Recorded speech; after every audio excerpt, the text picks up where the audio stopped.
ಆಕಾಶವಾಣಿ ಹಾಸನ.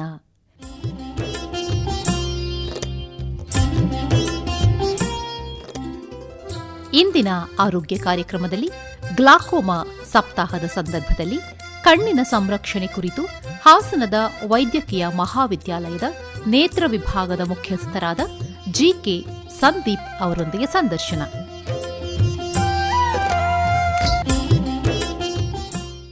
ಆತ್ಮೀಯ ಕೇಳುಗರೆ, ತಮ್ಮೆಲ್ಲರಿಗೂ ನಮಸ್ಕಾರ. ಇವತ್ತಿನ ಕಾರ್ಯಕ್ರಮಕ್ಕೆ ಸ್ವಾಗತ. ಇವತ್ತಿನ ಸಂಚಿಕೆಯಲ್ಲಿ ಗ್ಲಾಕೋಮಾ ಸಪ್ತಾಹ ಈ ವಿಷಯಕ್ಕೆ ಸಂಬಂಧಪಟ್ಟ ಹಾಗೆ ಮಾತನಾಡ್ತಾ ಇದ್ದೇವೆ. ಕಣ್ಣಿಗೆ ಸಂಬಂಧಪಟ್ಟ ಹಾಗೆ ಗ್ಲಾಕೋಮಾ ಅನ್ನುವಂತಹ ಒಂದು ಕಾಯಿಲೆ ಇದೆ. ಇದನ್ನು ನಿಶ್ಶಬ್ದ ಕೊಲೆಗಾರ ಅಂತಲೂ ಕೂಡ ಕರೀತಾರೆ. ಯಾಕೆ ಅಂತ ಹೇಳಿದರೆ, ಯಾವ ಲಕ್ಷಣಗಳನ್ನು ಕೂಡ ತೋರಿಸ್ತಾನೆ ಇದು ಒಂದೇ ಸಾರಿ ನಮ್ಮ ಕಣ್ಣಿನ ದೃಷ್ಟಿಯ ಮೇಲೆ ಕೆಟ್ಟ ಪರಿಣಾಮವನ್ನು ಉಂಟು ಮಾಡುತ್ತೆ. ಅದು ಗೊತ್ತಾಗುವ ಹೊತ್ತಿಗೆ ಕಾಲ ಕೈಮೀರಿರುತ್ತೆ. ಆ ಕಾರಣಕ್ಕಾಗಿ ಇದನ್ನು ನಿಶ್ಶಬ್ದ ಕೊಲೆಗಾರ ಅಂತಲೂ ಕೂಡ ಕರೆಯಲಾಗುತ್ತೆ. ಇದ್ರ ಬಗ್ಗೆ ಸಾಕಷ್ಟು ಜಾಗೃತಿಯನ್ನು ಮೂಡಿಸಬೇಕು ಅನ್ನುವಂತಹ ಕಾರಣದಿಂದ ಪ್ರತಿ ವರ್ಷವೂ ಮಾರ್ಚ್ ತಿಂಗಳ 2ನೇ ವಾರದಂದು ಗ್ಲಾಕೋಮಾ ಸಪ್ತಾಹವನ್ನು ಆಚರಣೆಯನ್ನು ಮಾಡಲಾಗುತ್ತೆ. ಹಾಗಾದರೆ ಈ ಗ್ಲಾಕೋಮಾ ಅಂತ ಅಂದರೆ ಏನು? ಇದು ಯಾರಿಗೆಲ್ಲ ಬರ್ತಕ್ಕಂಥ ಸಾಧ್ಯತೆ ಇರುತ್ತೆ? ಎಷ್ಟು ಜನರ ದೃಷ್ಟಿಯನ್ನು ಇದು ಹಾಳು ಮಾಡ್ತಾ ಇದೆ ಮತ್ತು ಇದರ ಲಕ್ಷಣಗಳು ಏನಾದರೂ ಗೋಚರಿಸುತ್ತಾ? ಇದು ಇದೆ ಅಂಥೇಳಿ ಗೊತ್ತಾದಂತಹ ಸಂದರ್ಭದಲ್ಲಿ ನಾವು ಏನೆಲ್ಲ ಚಿಕಿತ್ಸೆಯನ್ನು ಪಡೆದುಕೊಳ್ಳಬಹುದು ಅನ್ನುವಂಥ ವಿಚಾರಗಳನ್ನು ಇವತ್ತಿನ ಸಂಚಿಕೆಯಲ್ಲಿ ಪ್ರಸ್ತಾಪವನ್ನು ಮಾಡ್ತಾ ಇದ್ದೇವೆ. ಹೆಚ್ಚಿನ ಮಾಹಿತಿಯನ್ನು ಮಾಡಿಕೊಡ್ಲಿಕ್ಕಾಗಿ ಇವತ್ತು ನಮ್ಮೊಂದಿಗೆ ಇದ್ದಾರೆ ಹಾಸನದ ಹಾಸನ ವೈದ್ಯಕೀಯ ಮಹಾವಿದ್ಯಾಲಯದ ನೇತ್ರ ವಿಭಾಗದ ಮುಖ್ಯಸ್ಥರಾದ ಡಾಕ್ಟರ್ ಕೆ ಸಂದೀಪ್ ಅವರು. ಸರ್, ತಮಗೆ ನಮಸ್ಕಾರ, ಕಾರ್ಯಕ್ರಮಕ್ಕೆ ಸ್ವಾಗತ. ನಮಸ್ಕಾರ. ಇತ್ತೀಚಿನ ದಿವಸಗಳಲ್ಲಿ ನಾವು ಗ್ಲಾಕೋಮಾದ ಬಗ್ಗೆ ಕೇಳ್ತಾ ಇದ್ದೇವೆ. ಅದಕ್ಕೆ ಕಾರಣ ಏನು ಅಂತ ಹೇಳಿದರೆ, ಸಾಮಾನ್ಯವಾಗಿ ಈ ಒಂದು ಗ್ಲಾಕೋಮಾದ ಬಗ್ಗೆ ಜಾಗೃತಿಯನ್ನು ಮೂಡಿಸಲಾಗ್ತಾ ಇದೆ. ಈ ಗ್ಲಾಕೋಮಾ ಅಂತ ಅಂದರೆ ಏನು ಸರ್? ಗ್ಲಾಕೋಮಾ ಅನ್ನೋ ಕಾಯಿಲೆ ಬಂದು ಅರಿವಿಲ್ಲದೆ ಮೂಡುವ ಅಂಧತ್ವ. ಈ ಗ್ಲಾಕೋಮಾ ಕಾಯಿಲೆ ಏನು ಅಂತ ಅಂದರೆ, ಕನ್ನಡದಲ್ಲಿ ಇದನ್ನು ಕಾಚ್ಬಿಂದು ಅಥವಾ ಗಟ್ಟಿ ಕಣ್ಣು ಅಂತ ಹೇಳ್ತೀವಿ. ಇದು ಕಣ್ಣಿನಲ್ಲಿ ಇರುವ ಒತ್ತಡವನ್ನು ಹೆಚ್ಚು ಮಾಡಿ ಕಣ್ಣಿನ ನರದ ಮೇಲೆ ಒತ್ತಡ ಹಾಕಿ ಕಣ್ಣಿನ ನರದ ಕೆಲಸವನ್ನು ಸ್ತಬ್ಧಗೊಳಿಸುತ್ತದೆ. ನಾವೇನು ದೃಷ್ಟಿ ಪ್ರಪಂಚದಲ್ಲಿ ಏನು ನೋಡ್ತೀವೋ ಆ ದೃಷ್ಟಿಗೆ ಎಲ್ಲ ಕಾರಣ ನಮ್ಮ ಕಣ್ಣಿನ ನರ. ಆ ಕಣ್ಣಿನ ನರದ ಮೇಲೆ ಒತ್ತಡ ಹಾಕಿ ಅದು ದೃಷ್ಟಿಯನ್ನು ಶಾಶ್ವತವಾಗಿ ಅಂಧತ್ವವನ್ನು ನೆಲೆಸುವಂತೆ ಮಾಡುತ್ತದೆ. ಹೀಗಾಗಿ ಈ ಗ್ಲಾಕೋಮಾ ಅನ್ನೋ ಕಾಯಿಲೆಗೆ ಅರಿವಿಲ್ಲದೆ ಬರುವ ಅಂಧತ್ವ ಆಗಿರೋದ್ರಿಂದ ವರ್ಲ್ಡ್ ಗ್ಲಾಕೋಮಾ ಅಸೋಸಿಯೇಷನ್ ಅಂತ ಪ್ರಪಂಚದಲ್ಲಿ ಮಾಡಿ, ಆ ಅಸೋಸಿಯೇಷನ್ ಅವರು ಪ್ರತಿ ವರ್ಷ 2ನೇ ವಾರದ ಮಾರ್ಚ್ ತಿಂಗಳಲ್ಲಿ ಗ್ಲಾಕೋಮಾ ಸಪ್ತಾಹ ಮತ್ತು ಜಾಥಾ ಕಾರ್ಯಕ್ರಮಗಳನ್ನ ಎಲ್ಲ ವೈದ್ಯಕೀಯ ಕಾಲೇಜು, ಶಾಲೆಗಳು ಮತ್ತು ಇತರೆ ಸರ್ಕಾರೇತರ ಆಸ್ಪತ್ರೆಗಳಲ್ಲಿ ಮಾಡ್ತಾರೆ. ಕಾರಣ ಜನರಲ್ಲಿ ಜಾಗೃತಿ ಮೂಡಿಸುವ ದೃಷ್ಟಿಯಿಂದ ಇದನ್ನು ಮಾಡ್ತಾರೆ. ಈ ಗ್ಲಾಕೋಮಾದ ಬಗ್ಗೆ ಜಾಗೃತಿಯನ್ನು ಮೂಡಿಸುವ ಹಂತಕ್ಕೆ ನಾವು ಬಂದಿದ್ದೀವಿ ಅಂತ ಅಂದರೆ, ಇದು ವ್ಯಾಪಕವಾಗಿ ತನ್ನ ಕರಾಳ ಛಾಯೆಯನ್ನು ಬೀರ್ತಾ ಇದೆ ಅನ್ನುವಂಥದ್ದು. ಆ ಕಾರಣದಿಂದಾಗಿ ಎಷ್ಟು ಜನ ನಮ್ಮ ಜಗತ್ತಿನಲ್ಲಿ ಅಥವಾ ನಮ್ಮ ದೇಶದಲ್ಲಿ ಈ ಗ್ಲಾಕೋಮಕ್ಕೆ ಬಲಿಯಾಗ್ತಾ ಇದ್ದಾರೆ, ಗ್ಲಾಕೋಮಾ ಎಷ್ಟು ಜನರ ದೃಷ್ಟಿಯನ್ನು ಕಿತ್ಕೊಳ್ತಾ ಇದೆ, ಇದ್ರ ಬಗ್ಗೆ ಏನಾದರೂ ಅಂಕಿಅಂಶಗಳಿದ್ದಾವ? ಹೌದು, ಗ್ಲಾಕೋಮಾ ಬಗ್ಗೆ ಜಾಗೃತಿ ನಾವು ಈಗ ಮೂಡಿಸ್ತಿಲ್ಲ. ನಮ್ಮ ಹಿರಿಯರು ತುಂಬ ವರ್ಷದ ಹಿಂದೆನೆ ಮೂಡಿಸಿದ್ದಾರೆ. ಸರ್ವೇಂದ್ರಿಯಾಣಂ ನಯನಂ ಪ್ರಧಾನಂ ಅಂತ ಬಹಳ ಹಿಂದೆನೆ ಹೇಳಿದ್ದಾರೆ. ಉಪನಿಷತ್ತುಗಳಲ್ಲಿ ಚಕ್ಷೋಪನಿಷತ್ ಅಂತ ಕಣ್ಣಿಗೆ ಮಹತ್ವ ಕೊಟ್ಟು ಆಗಿನ ಕಾಲದಲ್ಲೇ ಅವರು ಕಣ್ಣಿನ ಮಹತ್ವದ ಬಗ್ಗೆ ಬರೆದೂ ಇದ್ದಾರೆ. ಅದನ್ನ ಎಷ್ಟೋ ಜನರಿಗೆ ಗೊತ್ತಿಲ್ಲದೆ ಇರುವುದರಿಂದ ಈಗ ನಾವು ಹೊಸದಾಗಿ ಜಾಥಾಗಳನ್ನ ಮಾಡಿ ಅದ್ರ ಬಗ್ಗೆ ಭಾಷಣಗಳನ್ನು ಕೊಟ್ಟು ಅದ್ರ ಬಗ್ಗೆ ಅರಿವನ್ನ ಮೂಡಿಸ್ಬೇಕಾಗಿದೆ. ಚಕ್ಷೋಪನಿಷತ್ತಲ್ಲಿ ಏನ್ ಹೇಳ್ತಾರೆ ಅಂದ್ರೆ, ಚಕ್ಷು ತೇಜೋ ಸ್ಥಿರೋ ಭವ ಅಂದ್ರೆ, ಒಬ್ಬ ಮನುಷ್ಯನಿಗೆ ಚಕ್ಷು ಅಂದ್ರೆ ಕಣ್ಣು 2 ಸತಿ ಹೇಳ್ತಾರೆ. ಯಾಕಂದ್ರೆ 2 ಕಣ್ಣುಗಳಿರೋದ್ರಿಂದ ಅದರ ತೇಜಸ್ಸು ಯಾವಾಗ್ಲೂ ಸ್ಥಿರವಾಗಿ ಇರಬೇಕು ಅಂದ್ರೆ ಏನೇನು ಮಾಡಬೇಕು ಅನ್ನೋದನ್ನ ಆ ಕಾಲದಲ್ಲೇ ನಮ್ಮ ಉಪನಿಷತ್ಗಳಲ್ಲಿ ಬರ್ದಿದ್ದಾರೆ. ಏನು ಅಂತ ಅಂದ್ರೆ ನಾವು ಓದಿ ತಿಳ್ಕೋಬೇಕು ಅಷ್ಟೇ. ಹಾಗಾಗಿ ಗ್ಲಾಕೋಮಾನ ಅರಿವು ಮೂಡಿಸೋದು ತುಂಬಾ ಮುಖ್ಯ. ಹಾಗಾಗಿ ಈ ಜಾಥಾಗಳನ್ನ ನಾವು ಹಮ್ಕೊಂತಾ ಇದೀವಿ. ಅಂತ ಅಂದ್ರೆ ಬಹಳ ಹಿಂದಿನಿಂದಲೂ ಕೂಡ ಇದ್ರ ಬಗ್ಗೆ ಒಂದು ಜಾಗೃತಿ ಇದ್ದೇ ಇದೆ. ಖಂಡಿತ ಅದನ್ನ ಇನ್ನೂ ಹೆಚ್ಚು ಮಾಡಬೇಕು, ಎಲ್ಲ ಜನರಿಗೂ ಕೂಡ ತಲುಪಿಸಬೇಕು ಅನ್ನುವಂತ ಒಂದು ಉದ್ದೇಶ ಈಗ ಆಗಿದೆ. ತಾವಾಗ್ಲೇ ಹೇಳಿದ್ರಿ ವರ್ಲ್ಡ್ ಗ್ಲಾಕೋಮಾ ಅಸೋಸಿಯೇಷನ್ ಇದೆ ಅಂತ ಹೇಳಿ. ಈ ವರ್ಲ್ಡ್ ಗ್ಲಾಕೋಮಾ ಅಸೋಸಿಯೇಷನ್ ಪ್ರತಿ ವರ್ಷವೂ ಕೂಡ ಗ್ಲಾಕೋಮಾ ಸಪ್ತಾಹವನ್ನ ಆಚರಣೆಯನ್ನ ಮಾಡಿಕೊಂಡು ಬರ್ತಾ ಇದೆ. ಯಾವಾಗಿನಿಂದ ಇದು ಪ್ರಾರಂಭ ಆಯಿತು, ಯಾಕೆ ಪ್ರಾರಂಭ ಆಯಿತು ಮತ್ತು ಯಾವಾಗ ನಾವು ಗ್ಲಾಕೋಮಾ ಸಪ್ತಾಹವನ್ನ ಆಚರಣೆಯನ್ನ ಮಾಡ್ತೀವಿ, ಇದ್ರ ಬಗ್ಗೆ ತಿಳಿಸ್ಕೊಡಿ. ಗ್ಲಾಕೋಮಾ ಸಪ್ತಾಹಗಳು ಸುಮಾರು 20-25 ವರ್ಷದ ಹಿಂದಿನಿಂದ ಪ್ರಾರಂಭ ಆಗಿದೆ. ಯಾಕೆಂದ್ರೆ ಸುಮಾರು 7-8 ಕೋಟಿಯಷ್ಟು ಜನ ಈ ಗ್ಲಾಕೋಮಾ ಅಂಧತ್ವದಿಂದ ಇವತ್ತು ಪ್ರಪಂಚದಲ್ಲಿ ಬಳಲ್ತಾ ಇದ್ದಾರೆ. ನಮ್ಮ ಭಾರತ ದೇಶದಲ್ಲಿ ಪ್ರತಿ 100 ಜನರಿಗೆ 1-3 ಜನಕ್ಕೆ ಈ ಗ್ಲಾಕೋಮಾ ಕಾಯಿಲೆ ಇದೆ. ಇದು ಡಿಸಬಿಲೇಟಿಂಗ್ ಡಿಸೀಸ್, ಅಂದ್ರೆ ಇದು ಆ ಮನುಷ್ಯನ ಒಂದು ಕಾರ್ಯಾಚರಣೆಗೆ ಅಥವಾ ಅವನ ರೋಟೀನ್ ವರ್ಕ್ಗೆ, ಅವನ ಕಾನ್ಫಿಡೆನ್ಸ್ಗೆ ಬಹಳ ದೊಡ್ಡದಾಗಿ ಪೆಟ್ಟು ಕೊಡುತ್ತೆ. ಏನೇ ಕೆಲಸ ಮಾಡಬೇಕು ಅಂದ್ರೂ ನಮ್ಮ ಬುದ್ಧಿ, ನಮ್ಮ ಕಣ್ಣು, ನಮ್ಮ ಕೈ ಕಾಲುಗಳು ಚೆನ್ನಾಗಿ ಇದ್ರೇನೆ ಆ ಉತ್ತಮವಾದಂಥ ಕೆಲಸಗಳನ್ನ ಮಾಡ್ಬೋದು, ದೇಶಕ್ಕೆ ನಾವು ಕೊಡುಗೆಗಳನ್ನ ಕೊಡ್ಬೋದು. ಹಾಗಾಗಿ ಇದು ಕಣ್ಣನ್ನ ಅರಿವಿಲ್ಲದೆ ಅಂಧತ್ವ ಮೂಡಿಸ್ಬಿಡುತ್ತೆ. ಹಾಗಾಗಿ ನೋವಿಲ್ಲದೆ ಬರುವಂಥ ಕಾಯಿಲೆ. ಇದರಲ್ಲಿ 80% ಗ್ಲಾಕೋಮಾ ಪೇಷಂಟ್ಸ್ಗೆ ಪೇಯ್ನೇ ಇರಲ್ಲ. ಸೊ ಹಂಗಾಗಿ ನಿಧಾನಕ್ಕೆ ಇದು ಕಣ್ಣನ್ನು ಆವರಿಸ್ಕೊಂಡ್ಬಿಡುತ್ತೆ. ಹಾಗೂ ಇತ್ತೀಚಿನ ದಿನಗಳಲ್ಲಿ ಜೀವನದ ವ್ಯತ್ಯಾಸಗಳು ಏನು ಕಂಡು ಬರ್ತಿದೆ ಈಗ ನಮ್ಮ ಲೈಫ್ ಸ್ಟೈಲಲ್ಲಿ, ಅದು ಬಹಳ ಪರಿಣಾಮ ಬೀರುತ್ತೆ. ಮೊಬೈಲ್ ನೋಡೋದ್ರಿಂದ, ನಮ್ಮ ವರ್ಕ್ ಸ್ಟೈಲು, ಕಂಪ್ಯೂಟರ್ಸು, ಅದರಿಂದನೂ ಬಹಳ ಪರಿಣಾಮ ಬೀರ್ತಾ ಇದೆ. ಹಾಗಾಗಿ ಇದರ ಅರಿವು ಬಹಳ ಮುಖ್ಯ. ಹಾಗಾಗಿ ಇದನ್ನ 14 ಮಾರ್ಚ್ ತನಕ ಪ್ರತಿ ವರ್ಷ ಹಮ್ಮಿಕೊಳ್ತೀವಿ. ಅಂತ ಅಂದ್ರೆ ಪ್ರತಿ ವರ್ಷ ಮಾರ್ಚ್ ತಿಂಗಳ 2ನೇ ವಾರ. ಹೌದು ಸರ್. ಅದು ದಿನಾಂಕ ಯಾವುದೇ ಇರಬಹುದು. 2ನೇ ವಾರವನ್ನ ಸಂಪೂರ್ಣವಾಗಿ 7 ದಿವಸಗಳ ಕಾಲ ಸಪ್ತಾಹವನ್ನ ಆಚರಣೆ. ಖಂಡಿತ. ಈ ವರ್ಷ 8-14 ಮಾರ್ಚ್ ಬಂದಿದೆ. ಈ ವರ್ಷದ ಥೀಮ್ ಏನು ಅಂದ್ರೆ unite for a glaucoma free world. ಅಂದ್ರೆ ಗ್ಲಾಕೋಮಾ ಕಾಯಿಲೆಯ ಸಂಪೂರ್ಣ ತೊಡೆದು ಹಾಕ್ಲಿಕ್ಕೆ ಎಲ್ಲರೂ ಒಂದಾಗೋಣ, unite for a glaucoma free world ಅಂತ ಥೀಮ್ ಮಾಡ್ಕೊಂಡು ಈ ಸತಿ ಅರಿವನ್ನ ಮೂಡಿಸ್ತಾ ಇದೀವಿ. ಈ ಗ್ಲಾಕೋಮಾ ಬರ್ಲಿಕ್ಕೆ ಏನೆಲ್ಲ ಕಾರಣ ಇರುತ್ತೆ? ಗ್ಲಾಕೋಮಾ ಬರ್ಲಿಕ್ಕೆ 50% ಅನುವಂಶ ಇದೆ. ತಂದೆ ತಾಯಿಯಿಂದ ನಮಗ್ ಬಳುವಳಿಗಳು ಬರುತ್ತೋ ಹಾಗೆ ಇದು ಅದರಿಂದನೇ ಬರೋವಂಥದ್ದು. ಇನ್ನೂ 50% ಕಣ್ಣಿಗೆ ಪೆಟ್ಟು ಬೀಳೋದ್ರಿಂದನೂ ಗ್ಲಾಕೋಮಾ ಬರ್ಬೋದು. BP, ಶುಗರ್ ಇಂದನೂ ಗ್ಲಾಕೋಮಾ ಬರ್ಬೋದು. ಥೈರಾಯ್ಡ್ ಇರೋರಲ್ಲಿ ಗ್ಲಾಕೋಮಾ ಬರ್ಬೋದು. ಇದು ಮುಖ್ಯವಾದ ಕಾರಣಗಳು. 2 ತರ ವಿಧ ಇದೆ ಗ್ಲಾಕೋಮಾದಲ್ಲಿ. ಒಂದು ಓಪನ್ ಆಂಗಲ್ ಗ್ಲಾಕೋಮಾ ಅಂತ, ಇನ್ನೊಂದು ಆಂಗಲ್ ಕ್ಲೋಜರ್ ಗ್ಲಾಕೋಮಾ ಅಂತ. ಮುಚ್ಚಿದ ಕೋನದ ಗ್ಲಾಕೋಮಾ ಅಂತ ಹೇಳ್ತೀವಿ ಕನ್ನಡದಲ್ಲಿ, ಮತ್ತು ತೆರೆದ ಕೋನದ ಗ್ಲಾಕೋಮಾ ಅಂತ ಹೇಳ್ತೀವಿ. 2 ವಿಧವಾದ ಗ್ಲಾಕೋಮಾಗಳು ಇದೆ. ಏನು 2 ವಿಧಗಳು, ಅದ್ರ ಬಗ್ಗೆ ಒಂದು ಸ್ವಲ್ಪ ವಿವರವಾಗಿ ಹೇಳಿ. ಗ್ಲಾಕೋಮಾ ಅಂತ ಅಂದ್ರೆ ಬೇಸಿಕಲಿ ನಮ್ಮ ದೇಹದಲ್ಲಿ ಹೇಗೆ ರಕ್ತ ಸಂಚಾರ ಇರುತ್ತೋ ಹಾಗೆ ಕಣ್ಣಿನಲ್ಲೂ ಸಂಚಾರ ಇರುತ್ತೆ. ಆದ್ರೆ ಅದು ಕೆಂಪು ಬಣ್ಣದ ರಕ್ತ ಆಗಿರುವುದಿಲ್ಲ.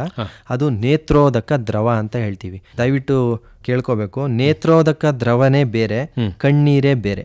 ಕಣ್ಣಿನ ನೀರು ಹೊರಗಡೆ ಭಾಗದಿಂದ ಬರುವಂಥದ್ದು. ನೇತ್ರೋದಕ ದ್ರವ ಅಂತ ಅಂದ್ರೆ it is A by product of blood. ಅಂದ್ರೆ ರಕ್ತದ ಒಂದು ಮಾದರಿ ಅಷ್ಟೇ. ರಕ್ತದಿಂದನೇ ಒಂದು ಉತ್ಪತ್ತಿ ಆಗುತ್ತೆ. ಆದ್ರೆ ಅದು ನೀರಿನ ಆಕಾರ ಇರುತ್ತೆ, ಅದು ಕೆಂಪು ಇರುವುದಿಲ್ಲ. ಹಾಗಾಗಿ ಅದು ಸಂಚಾರ ಆಗ್ತಾನೆ ಇರುತ್ತೆ, ನಿಮ್ಗೆ ಕಾಣಲ್ಲ. ಯಾಕಂದ್ರೆ ಕಣ್ಣೇ ಟ್ರಾನ್ಸ್ಪರೆಂಟ್, ಹಾಗಾಗಿ ಅದು ಕಾಣಲ್ಲ, ಸಂಚಾರ ಆಗ್ತಾನೆ ಇರುತ್ತೆ. ಇದು ಎಲ್ಲ ಕಣ್ಣಿನ ಭಾಗಗಳಿಗೂ ರಕ್ತ ಏನು ಕೆಲಸ ಮಾಡುತ್ತೋ ದೇಹದಲ್ಲಿ ಎಲ್ಲ ಭಾಗಗಳಿಗೂ ಶಕ್ತಿ ತುಂಬುವ ಕೆಲಸ ಮತ್ತು ಅದರಿಂದ ಏನು ಕಲ್ಮಶಗಳನ್ನ ತೆಗೆಯುವಂಥ ಕೆಲಸ, ಅದೇ ಕೆಲಸನ ನೇತ್ರೋದಕ ದ್ರವ ಕಣ್ಣಿನಲ್ಲಿ ಮಾಡುತ್ತದೆ. ನೇತ್ರೋದಕ ದ್ರವದ ಸಂಚಲನ ಏನಾದರೂ ಅಡಚಣೆ ಉಂಟಾದರೆ ಅದು ಗ್ಲಾಕೋಮಾ ಆಗಿ ಪರಿವರ್ತನೆ ಆಗುತ್ತದೆ. ಈ ನೇತ್ರೋದಕ ದ್ರವದ ಡ್ರೈನೇಜ್ ಹೋಗುವ ದಾರಿ ಏನಾದರೂ ಮುಚ್ಚಿದರೆ ಅದು ಕಣ್ಣಿನಲ್ಲಿ ನೇತ್ರೋದಕ ದ್ರವದ ಹರಿವು ಜಾಸ್ತಿಯಾಗಿ ಅದು ಪ್ರೆಷರ್ ಆಗಿ ಬಿಲ್ಡ್ ಆಗಿ ಅದು ಒತ್ತಡ ಆಗಿ ಕಣ್ಣಿನ ನರದ ಮೇಲೆ ಪರಿಣಾಮ ಬೀರುತ್ತೆ.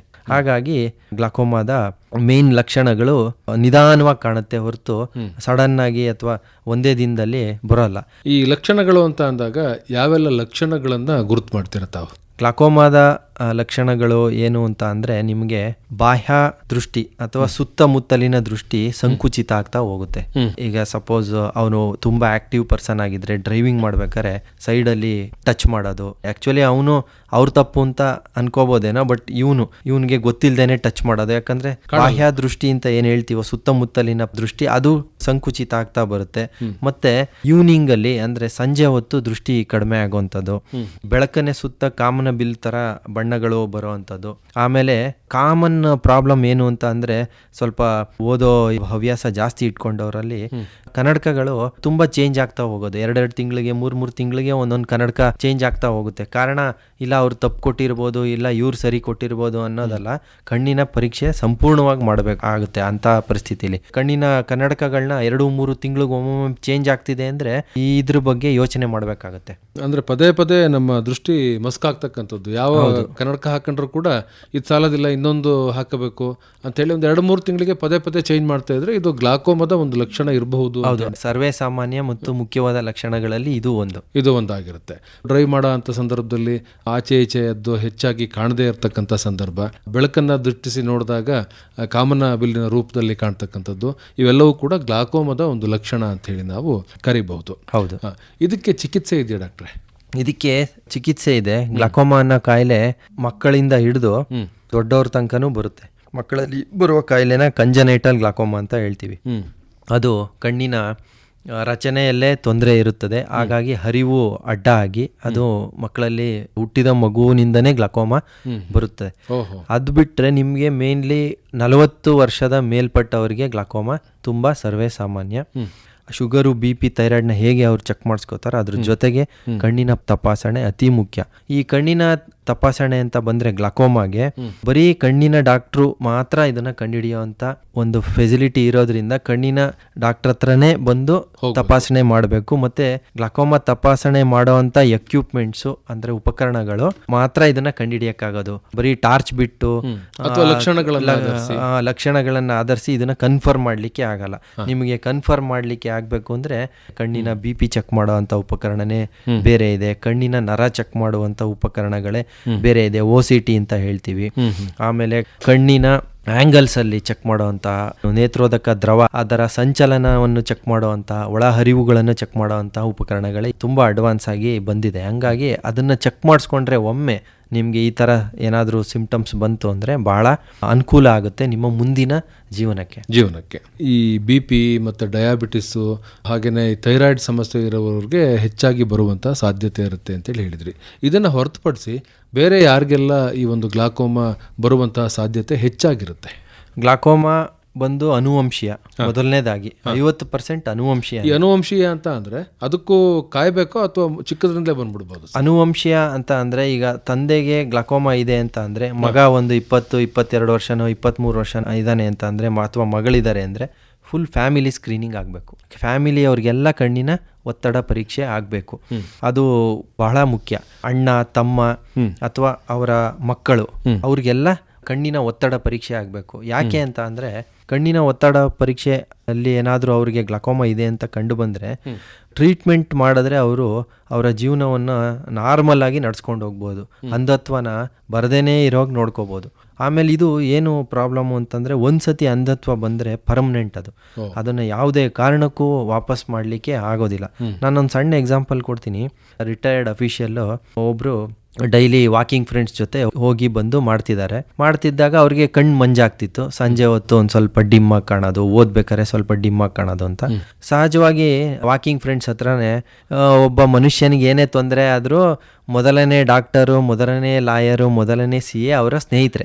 ಸೊ ಹಂಗಾಗಿ ಅವರು ಅವ್ರ ಹತ್ರ ಸಹಜವಾಗಿ ಕೇಳ್ತಾರೆ, ಈಗ ಹಿಂಗೆ ಆಗ್ತಿದೆ ಅಂದ್ರೆ ಅದೇನೋ ದೊಡ್ಡ ವಿಷಯ ಬಿಡೋ, ನನಗೂ ಪೊರೆ ಬಂದಿತ್ತು, ಪೊರೆ ತೆಗೆಸ್ದೆ, ಎಲ್ಲ ಸರಿ ಹೋಯ್ತು ನೋಡು, ಎಷ್ಟು ಚೆನ್ನಾಗಿ ನೋಡ್ತಾ ಇದ್ದೀನಿ, ಇದು ಪೇಪರ್ ಎಲ್ಲ ಓದ್ತಾ ಇದ್ದೀನಿ ಅಂತ ಹೇಳ್ತಾರೆ ಇವನು ಫ್ರೆಂಡು. ಇವರು ಹಾಗಾಗಿ ಹೌದಾ ಆಮೇಲೆ ತೆಗ್ಸಿದ್ರಾಯ್ತು, ಆಮೇಲೆ ಮಾಡಿದ್ರಾಯ್ತು ಅಂತ ಇವರೇ ಅದನ್ನ ಕನ್ಫರ್ಮ್ ಮಾಡಿಕೊಂಡು ನನಗೆ ಪೊರೆನೇ ಇದೆ ಅಂತ ತೆಗ್ಸದೆ ತುಂಬ ದೃಷ್ಟಿ ಕಮ್ಮಿ ಆದಾಗ ಅವ್ರಿಗೆ ವಿಧಿ ಇಲ್ಲದೆ ಡಾಕ್ಟರ್ ಹತ್ರ ಹೋದಾಗ ಅವ್ರು ಹೇಳ್ತಾರೆ, ಡಾಕ್ಟ್ರೇ ನಂಗೆ ಪೊರೆ ಬಂದಿದೆ, ಆಪ್ರೇಷನ್ ಮಾಡಿಬಿಡಿ ಅಂತ ಸಜೆಷನ್ನೇ ಮಾಡಿಬಿಡ್ತಾರೆ ಅವ್ರಿಗೆ. ಆಗ ಡಾಕ್ಟ್ರು ಹೇಳ್ತಾರೆ, ಇಲ್ಲ ನಿಮಗೆ ಪೊರೆ ಬಂದಿಲ್ಲ, ಎಲ್ಲ ಚೆಕ್ ಮಾಡಿ, ಇದು ಗ್ಲಾಕೋಮಾ ಅಂತ ಕಾಯಿಲೆ ಇದೆ, ತುಂಬ ಮುಂದುವರೆದು ಬಿಟ್ಟಿದೆ, ಇದನ್ನ ಏನೇ ಮಾಡಿದ್ರು ನಾವು ವಾಪಸ್ ತರ್ಲಿಕ್ಕೆ ಆಗಲ್ಲ ಅಂದಾಗ ಶಾಕ್ ಆಗುತ್ತೆ ಅವ್ರಿಗೆ. ಯಾಕಂದ್ರೆ ಅವ್ರಿಗೆ ಇನ್ನೂ ವಯಸ್ಸಿರುತ್ತೆ, ಅವರು ಕಣ್ಣು ಮತ್ತು ಕೈಕಾಲು ಗಟ್ಟಿ ಇದ್ರೆ ನೀವು ಜೀವನದಲ್ಲಿ ಏನು ಬೇಕಾದ್ರೂ ಯಾವುದೇ ವಯಸ್ಸಲ್ಲಿ ಮಾಡ್ಬೋದು.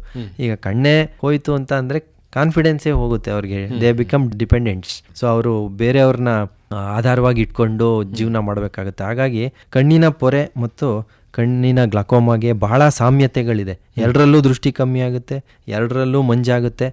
ಅದಕ್ಕೆ ಕನ್ನಡಕ ಅಥವಾ ಪೊರೆ ಆಪರೇಷನ್ ಪರಿಹಾರ ಅಲ್ಲ.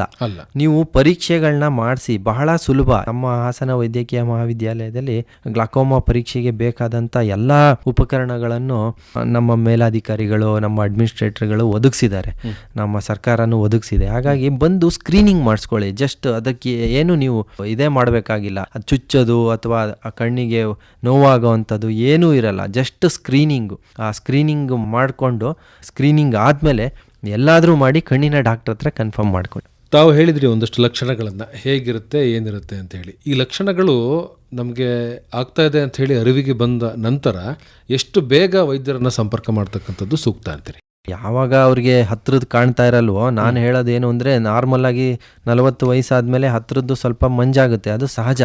ಅವಾಗಲೇ ಇವರು ಕಣ್ಣಿಂದು ಕಂಪ್ಲೀಟ್ ಐ ಚೆಕಪ್ ಅಂತ ಏನು ಹೇಳ್ತೀವಿ, ಈಗೆಲ್ಲ ಮಾಡಿದ್ದಾರೆ. Master checkup, complete body checkup, complete health checkup ಅಂತ. ಹಂಗೆ ಕಂಪ್ಲೀಟ್ ಐ ಚೆಕಪ್ ಅಂತ ಇದೆ. ಕಣ್ಣಿನ ಪ್ರತಿಯೊಂದು ಏನು ಉಪವಿಭಾಗಗಳನ್ನ ಪರೀಕ್ಷೆ ಮಾಡಿ ಹೇಳ್ತಾರೆ.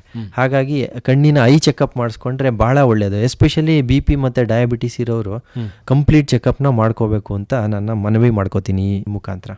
ಗ್ಲಾಕೋಮಾ ಅನ್ನುವಂಥದ್ದು ಕಣ್ಣಿನ ನರಗಳಿಗೆ ಸಂಬಂಧಪಟ್ಟಂತಹ ಒಂದು ಕಾಯಿಲೆ ಅಂತ ಹೇಳಿ ತಾವು ಹೇಳಿದರೆ, ಈ ಕಣ್ಣಿನ ನರದ ರಚನೆ ಹೇಗಿರುತ್ತೆ ಅಂತ ಹೇಳಿ ನಮ್ಮ ಕೇಳುಗರಿಗೆ ಅರ್ಥ ಆಗೋ ಥರ ತಿಳಿಸ್ಕೊಡ್ಬೋದಾ? ಒಂದು ಕಣ್ಣು ಗೋಲಾಕಾರದಲ್ಲಿ ಇರುತ್ತೆ. ಕಣ್ಣು ಬೇಸಿಕಲಿ ಅದು ಒಂದು ಕ್ಯಾಮ್ರಾ ರೀತಿ ಕೆಲಸ ಮಾಡುತ್ತೆ. ಬೆಳಕನ್ನು ಹಿಡಿದು ಇಟ್ಕೊಳ್ಳೋದು ಅಷ್ಟೇ ಕಣ್ಣಿನ ಕೆಲಸ. ಆ ಬೆಳಕನ್ನು ಹಿಡಿದು, ಕಣ್ಣಿನಂಥ ಕ್ಯಾಮ್ರಾ ಇನ್ನೂ ಮನುಷ್ಯ ಸೃಷ್ಟಿನೇ ಮಾಡಿಲ್ಲ ಸರ್. ಅಷ್ಟು ಒಂದು ಅದ್ಭುತವಾದಂಥ ಒಂದು ಅಂಗ. ಆ ಕಣ್ಣಿನ ಬೆಳಕನ್ನು ಹಿಡ್ಕೊಂಡು ಅದು ಕಣ್ಣಿನ ನರಗಳಿಗೆ ಬೆಳಕನ್ನು ತಲುಪಿಸುತ್ತೆ. ಈ ಕಣ್ಣಿನ ನರಗಳು ಬೆಳಕನ್ನು ಎಲೆಕ್ಟ್ರಿಕಲ್ ಸಿಗ್ನಲ್ಸ್ ಆಗಿ ಕನ್ವರ್ಟ್ ಮಾಡಿ ಮೆದುಳಿಗೆ ರವಾನೆ ಮಾಡುತ್ತೆ. ಆ ಮೆದುಳು ಮತ್ತೆ ಎಲೆಕ್ಟ್ರಿಕಲ್ ಸಿಗ್ನಲ್ಸ್ನ ಮತ್ತೆ ಬೆಳಕಾಗಿ ಕನ್ವರ್ಟ್ ಮಾಡಿ ನಮಗೆ ಏನು ನಾವು ನೋಡ್ತೀವೋ ಆಕಾರ, ಕಲರು ಅಥವಾ ದೃಷ್ಟಿ ಎಲ್ಲ ಅಲ್ಲಿ ಪ್ರೋಸೆಸ್ ಆಗಿ ನಮಗೆ ದೃಷ್ಟಿ ಕಾಣುತ್ತೆ. ಮನುಷ್ಯನಿಗೆ ಕಾಣುವಂಥ ದೃಷ್ಟಿನೇ ಬೇರೆ, ಪಶು ಪಕ್ಷಿ ಪ್ರಾಣಿಗಳಿಗೆ ಕಾಣುವಂಥ ಜಗತ್ತೇ ಬೇರೆ. ನಾವು ಏನಂತ ಅಂದ್ಕೊಂಡಿದ್ದೀವಿ ಅಂದರೆ, ಮನುಷ್ಯನೇ ಎಲ್ಲ ನೋಡ್ಬೋದು, ಮನುಷ್ಯನಿಗೆ ತಿಳಿದೇ ಇರೋದು ಏನು, ಕಾಣದೇ ಇರೋದು ಏನೂ ಇಲ್ಲ ಅಂತ ಅಂದ್ಕೊಂಡಿದ್ದೀವಿ. ಆದರೆ ನಾವು ನೋಡುವ 10ರಿಂದ 15 ಪಟ್ಟಷ್ಟು ಬೇರೆ ಬೇರೆ ಜೀವಿಗಳು ನೋಡುತ್ತವೆ. ಯಾಕಂದರೆ ರಾತ್ರಿ ದೃಷ್ಟಿ ಇದೆ ಕೆಲವೊಂದು ಜೀವಿಗಳಿಗೆ. ಕೆಲವೊಂದು ಜೀವಿಗಳು ನಾವು ನೋಡೋಕೆ ಮಿನಿಮಮ್ ಬಣ್ಣದ ಮಿಕ್ಸ್ಚರ್ಗಳೇನು ನೋಡ್ತೀವೋ ಅದರ 50 ಪಟ್ಟರಷ್ಟು ಹೆಚ್ಚು ಬಣ್ಣಗಳನ್ನ ನೋಡ್ತವೆ ಅವು. ಹಾಗಾಗಿ ನಾವು ಏನು 7 ಬಣ್ಣ ಅಂದ್ರೆ ನಮಗೆ ಮಾತ್ರ, ಅದು ಹೌದು, ನಮಗೆ ಮಾತ್ರ. ಅವುಗಳು ನೋಡೋ ದೃಷ್ಟಿನೇ ಬೇರೆ. ಕೆಲವೊಂದು ಇನ್ಫ್ರಾರೆಡ್ ರೇಸ್ಗಳಲ್ಲಿ ನೋಡಿಕೊಂಡು ಅದರಲ್ಲಿ ಸಂವಹಿಸಿ ಅದರಲ್ಲಿ ಕಾರ್ಯ ಮಾಡೋವಂಥ ಜೀವಿಗಳು ಇದೆ. ಸೊ ಹಾಗಾಗಿ ದೃಷ್ಟಿ ಅನ್ನೋದು ಭಾಳ ದೊಡ್ಡದು, ಮನುಷ್ಯ ಅದ್ರ ಮುಂದೆ ಭಾಳ ಚಿಕ್ಕವನು. ಹಾಗಾಗಿ ಈ ನಮ್ಮ ಕಣ್ಣಿನ ಒಂದು ನರದ ರಚನೆ ಈ ರೀತಿ ಇರುತ್ತೆ. ಕಣ್ಣಿನ ನರಗಳು ಬಹಳ ಸೂಕ್ಷ್ಮ ಅಲ್ವಾ? ಹೌದು, ತುಂಬ ಸೂಕ್ಷ್ಮವಾದದ್ದು. ಹಾಗಾಗಿ ಅದನ್ನ ಕಾಪಾಡ್ಕೋಬೇಕು. ಮತ್ತು ಕಣ್ಣಿನ ನರಗಳು ಇರ್ರಿಪ್ಲೇಸಬಲ್. ಎಲ್ಲಾವುದು ಮನುಷ್ಯನಿಗೆ ಗೊತ್ತು ಅಂತ ಹೇಳ್ತಾರೆ, ಆದರೆ ಕಣ್ಣಿನ ನರನ ಇದುವರೆಗೂ ಯಾರೂ ಸೃಷ್ಟಿ ಮಾಡೋಕ್ಕೆ ಆಗೂ ಇಲ್ಲ. ಹಾಗಾಗಿ ಕಣ್ಣಿನ ನರಗಳನ್ನು ದೇವರು ಸೃಷ್ಟಿ ಮಾಡಿರೋದು, ಅದಕ್ಕೆ ರೀಪ್ಲೇಸ್ಮೆಂಟ್ ಇನ್ನೂ ಬಂದಿಲ್ಲ. ಈ ನೇತ್ರೋದಕ ದ್ರವದ ಬಗ್ಗೆ ತಾವು ಹೇಳಿದ್ರಿ, ಇದು ಏನೇನು ಕೆಲಸವನ್ನು ಮಾಡುತ್ತೆ ನಮ್ಮ ಕಣ್ಣು? ನೇತ್ರೋದಕ ದ್ರವ ಕಣ್ಣಿನಲ್ಲಿ, ದೇಹದಲ್ಲಿ ಹೇಗೆ ರಕ್ತ ಏನು ಕೆಲಸ ಮಾಡುತ್ತೋ ಅಷ್ಟೇ ಕೆಲಸನ ನೇತ್ರೋದಕ ದ್ರವ ಕಣ್ಣಿನಲ್ಲಿ ಮಾಡುತ್ತೆ. ಕಣ್ಣಿನಲ್ಲಿ ಸಂಚರಿಸುತ್ತೆ. ಕಣ್ಣಿಗೆ ಏನಂತ ಬೇಕಾದಂಥ ಒಂದು ಪೌಷ್ಟಿಕಾಂಶನ, ಆಕ್ಸಿಜನ್ನು ಅದೆಲ್ಲ ಕೊಡುತ್ತೆ. ಅಲ್ಲಿಂದ ಬೇಡದೇ ಇರೋ ವಸ್ತುಗಳನ್ನ ಹೊರಗೆ ಹಾಕುತ್ತೆ. ಯಾವುದೇ ಸಂಚಾರ ಇರಲಿ, ಅಡೆತಡೆ ಆದಾಗಲೇ ಪ್ರಾಬ್ಲಮ್ಮು. ಹಾಗೆ ಈ ನೇತ್ರೋದಕ ದ್ರವದ ಸಂಚಾರ ಅಡೆತಡೆ ಆದರೆ ಗ್ಲಾಕೋಮಾ ಅನ್ನೋ ಕಾಯಿಲೆ ಬರ್ತದೆ. ಕಣ್ಣಿನಲ್ಲಿ ಈ ನೇತ್ರೋದಕ ದ್ರವ ಸಂಚರಿಸಲಿಕ್ಕೆ ಏನೆಲ್ಲ ಅಡೆತಡೆಗಳಿರುತ್ತೆ? ನೇತ್ರೋದಕ ದ್ರವ ಸಂಚರಿಸಲಿಕ್ಕೆ ಅಡೆತಡೆ ಒಂದು, ಅದೇ ನಾನು ಹೇಳಿದ್ನಲ್ಲ, 2 ಟೈಪ್ಸ್ ಆಫ್ ಗ್ಲಾಕೋಮಾ ಇರುತ್ತೆ ಅಂತ. ಒಂದು ತೆರೆದ ಕೋನದ ಗ್ಲಾಕೋಮಾ ಮತ್ತು ಮುಚ್ಚಿದ ಕೋನದ ಗ್ಲಾಕೋಮಾ ಅಂತ ಹೇಳ್ತೀವಿ. ಸಂಚಾರ ಮಾಡಿ ಅದು ವಾಪಸ್ ಹೋಗುವ ಮೆಶ್ ವರ್ಕ್ ಏನಿರುತ್ತೆ, ಮೆಶ್ ಅಂತ ಹೇಳ್ತೀವಿ, ಅದರಲ್ಲಿ ಪಾಸ್ ಆಗಬೇಕು ಅದು ನೇತ್ರೋದಕ ದ್ರವ. ಶುಗರು ಇಂದ ಅಥವಾ BP ಇಂದ ಅದು ಮುಚ್ಚಿ ಹೋಗುವ ಸಂಭವ ಇರುತ್ತೆ. ಅಥವಾ ಅದು ಬೆಳವಣಿಗೆಲೇ ಅದು ಕುಂಠಿತ ಆಗಿದ್ರೆ, ಅಥವಾ ಏಟು ಬಿದ್ದು ಸಂಚಾರವಾಗುವ ದಾರಿಯ ಡ್ಯಾಮೇಜ್ ಆದ್ರೆ, ಈಗ ರೋಡ್ ಏನಾದರೂ ಅದ್ರದ್ದು ಕಟ್ ಆದ್ರೆ, ಟ್ರಾವೆಲಿಂಗ್ ನಾವು ಬಸ್ಸು ಕಾರು ಹೋಗಕ್ಕಾಗಲ್ಲ, ಅದು ಅದೇ ತರ ಅದು ನಿಂತ್ಕೊಂಡು ಶೇಖರಣೆ ಆಗಿ ಪ್ರೆಷರ್ ಜಾಸ್ತಿ ಆಗಿ ಕಣ್ಣಿನ ನರದ ಮೇಲೆ ಒತ್ತಡ ಹಾಕಿ ಕಣ್ಣಿನ ನರನ ಸಂಪೂರ್ಣ ನಾಶ ಮಾಡುತ್ತೆ. ಈ ಒಂದು ಗ್ಲಾಕೋಮದ ಸಪ್ತಾಹಾಚರಣೆಯ ಸಂದರ್ಭದಲ್ಲಿ ನಮ್ಮ ಜನಸಾಮಾನ್ಯರು ಎಷ್ಟರ ಮಟ್ಟಿಗೆ ಜಾಗೃತರಾಗಬೇಕು, ಹೇಗೆ ಮತ್ತು ಎಲ್ಲಿ ತಮ್ಮ ಕಣ್ಣುಗಳ ಪರೀಕ್ಷೆಯನ್ನು ಮಾಡಿಸ್ಕೊಳ್ಬೇಕು? ಗ್ಲಾಕೋಮಾ ಸಪ್ತಾಹದಲ್ಲಿ ನಾವು ಜಾಥಾ ಮಾಡ್ತೀವಿ, ಸ್ಕೂಲಲ್ಲಿ ಕಾಲೇಜಲ್ಲಿ ಅವೇರ್ನೆಸ್ ಪ್ರೋಗ್ರಾಮ್ ಮಾಡ್ತೀವಿ. Majority district hospital, taluk hospital ಎಲ್ಲ ಕಡೆ ಮಾಡ್ತಾರೆ. ಎಲ್ಲೆಲ್ಲಿ ನೇತ್ರ ವೈದ್ಯರಿದ್ದಾರೋ ಅಲ್ಲೆಲ್ಲ ಮಾಡ್ತಾರೆ. ಅದನ್ನ ತಿಳ್ಕೋಬೇಕು ಫಸ್ಟ್ ಜನಗಳು.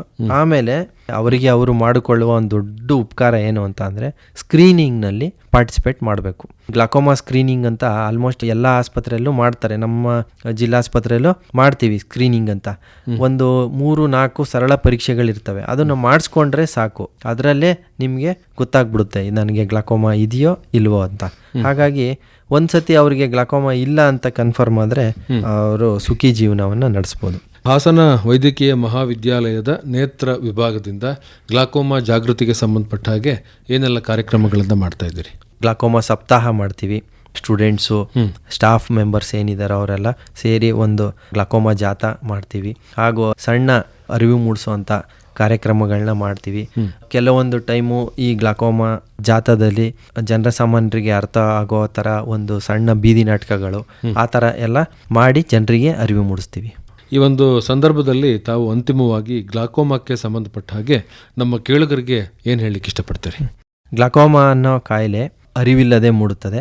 ಹಾಗೂ ಇದರ ಪರೀಕ್ಷೆ ನೀವೇ ಬಂದು ಮಾಡಿಸ್ಕೊಂಡು ಗ್ಲಾಕೋಮಾ ಮುಕ್ತ ದೇಶವನ್ನಾಗಿ ಮಾಡಲು ಸಹಕರಿಸಬೇಕು. ಇದಕ್ಕೆ ಪರಿಹಾರ ಇದೆ. ತುಂಬ ಅರ್ಲಿ ಸ್ಟೇಜಲ್ಲಿ ಈಸಿಯಾಗಿ ಟ್ರೀಟ್ಮೆಂಟ್ ಮಾಡ್ಬೋದು.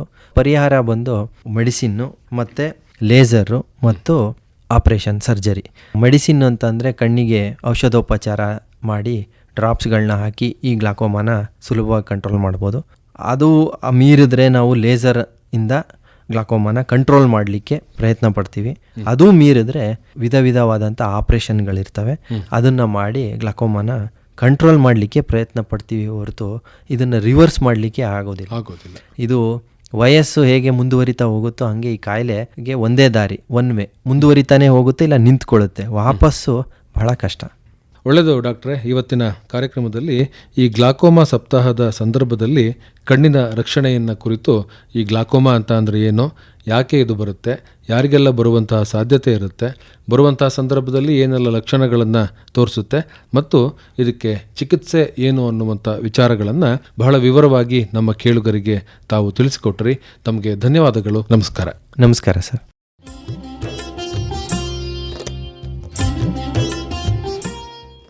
ಇದುವರೆಗೆ ಆರೋಗ್ಯ ಕಾರ್ಯಕ್ರಮದಲ್ಲಿ ಗ್ಲಾಕೋಮಾ ಸಪ್ತಾಹದ ಸಂದರ್ಭದಲ್ಲಿ ಕಣ್ಣಿನ ಸಂರಕ್ಷಣೆ ಕುರಿತು ಹಾಸನದ ವೈದ್ಯಕೀಯ ಮಹಾವಿದ್ಯಾಲಯದ ನೇತ್ರ ವಿಭಾಗದ ಮುಖ್ಯಸ್ಥರಾದ ಜಿಕೆ ಸಂದೀಪ್ ಅವರೊಂದಿಗಿನ ಸಂದರ್ಶನ ಮೂಡಿಬಂತು.